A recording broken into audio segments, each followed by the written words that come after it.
जय झूलेलाल। सतनाम साखी सिंधी समाचार राजस्थान में तव्हां सभिनि जो स्वागत है। दोस्तों, अॼु हिकिड़े गंभीर विषय ते पाण ॻाल्हि कंदासीं।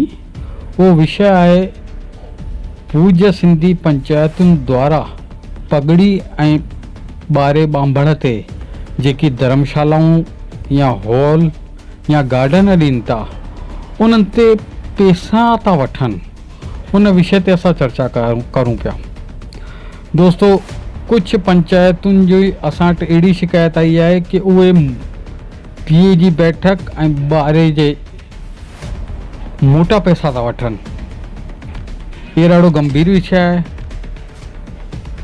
पंचायतूं या झूलेलाल जा मंदर या गार्डन या हॉल हुजनि, ही सभु जनता जे पैसनि सां था ठहिनि, जनता जे चंदे सां था ठहिनि, सिंधी समाज जे चंदे सां था ठहिनि।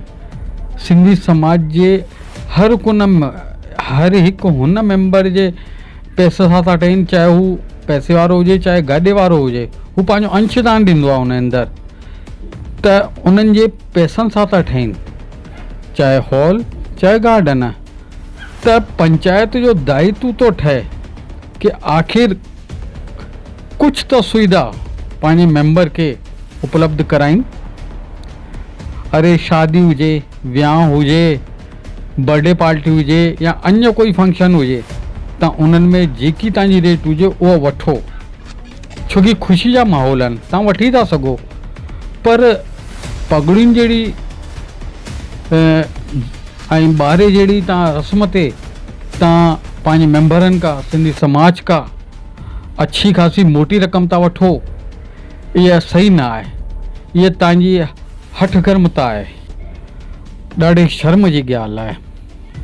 अगरि पैसो वठिणो अथव त हिकिड़ो जेको नॉमिनेट चार्ज थींदो आहे न, उहो वठो। जेको साफ़ सफ़ाई जो लॻंदो आहे 200, 300, 400 रुपया, उहो वठो।